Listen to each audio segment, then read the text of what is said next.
di era digital saat ini, media sosial menjadi sarana komunikasi yang sangat efektif.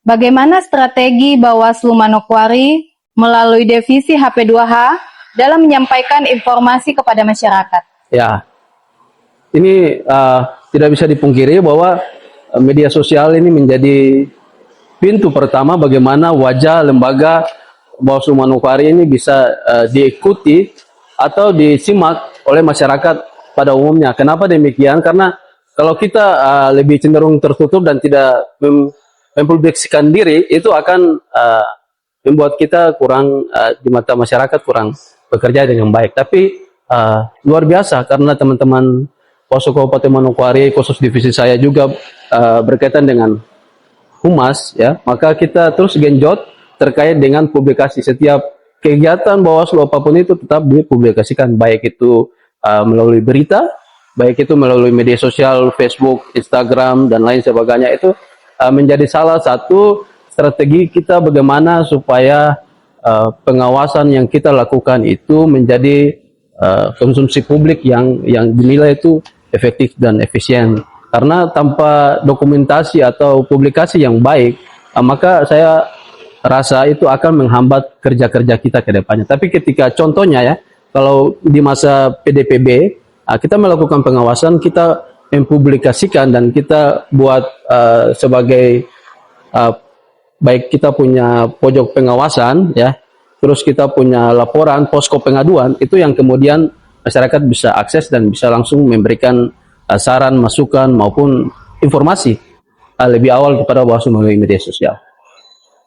Baik Pak, selain edukasi dan publikasi, divisi HP2H juga berkaitan dengan keterbukaan informasi publik melalui PPID. Mengapa layanan ini penting bagi masyarakat?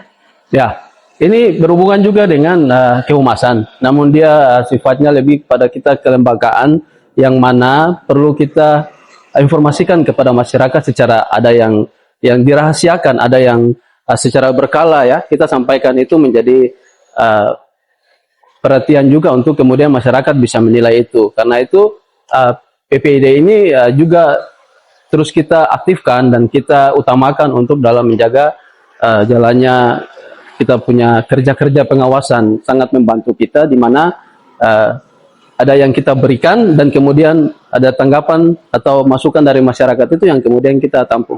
Jadi dalam PPID ini sama dengan lembaga lain, dan itu sebuah keterbukaan yang tidak bisa kita harus menutupi itu, dan itu perlu selalu di refresh, selalu dipertanggungjawabkan dengan baik terkait keterbukaan informasi, data dan sebagainya. Itu kita punya dan kita sampaikan kepada masyarakat untuk menjadi pengetahuan dan sekaligus menjadi feedback buat kita. Oke. Terakhir Bapak, apa harapan Bapak kepada masyarakat Kabupaten Manokwari dalam bersama-sama menjaga demokrasi meskipun saat ini belum memasuki tahapan pemilu? Ya, ini yang bagus juga dari yang ditanyakan terkait dengan harapan ini. Memang kalau kita lihat Manokwari secara statistik dia mengalami peningkatan dalam hal kerawanan itu sangat baik, dari rawan terus kemudian rawan sedang ya. Itu kemudian kita harapkan ke depan itu bisa jadi ringan. Nah, tidak serta-merta itu bisa terwujud karena banyak faktor ya untuk menjaga proses demokrasi kita di Manokwari menjadi ringan. Itu butuh kerjasama semua pihak, bukan hanya Bawaslu, semua pihak dalam hal ini untuk bagaimana bisa menjaga itu, baik pihak keamanan maupun pihak-pihak yang berhubungan dengan bagaimana proses demokrasi ini berjalan. Itu sangat penting, karena itu tanpa kolaborasi, tanpa kerjasama yang baik, saya pikir untuk mewujudkan Manokwari menjadi pemetaan kerawanan ringan itu agak berat.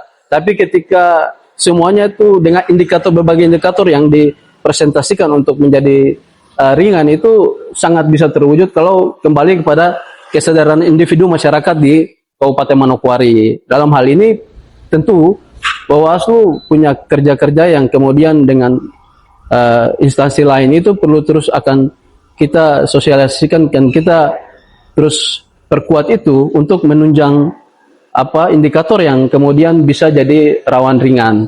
Nah, ini sangat penting karena kalaupun kerja kita tentu baik, tapi kalau di masyarakat ada indikator misalnya ya, contoh pemalangan itu sering terjadi, maka indikator itu juga berpengaruh untuk kemudian memberikan peta kerawanan itu kita agak naik, bukan menurun. Tapi kalau semuanya jalan baik, semuanya tidak ada lagi pemalangan, tidak ada hal-hal yang menghambat di Manokwari ya. Saya pikir itu pasti akan membantu untuk lebih baik kita punya prosesnya ke depan. Dan ini menjadi penting kembali ke kesadaran kita di Manokwari untuk masyarakat pada umumnya. Oke, terima kasih kepada Bapak Kordif Divisi HP2H Bawaslu Kabupaten Manokwari atas waktu dan informasi yang telah dibagikan. Semoga perbincangan hari ini menambah wawasan kita bahwa menjaga demokrasi bukan hanya tanggung jawab penyelenggara pemilu, tetapi juga seluruh elemen masyarakat. Saya Edi, pamit undur diri, sampai bertemu kembali di podcast Suara Demokrasi Bawaslu Manokwari. Bersama rakyat awasi pemilu, bersama Bawaslu tegakkan keadilan pemilu.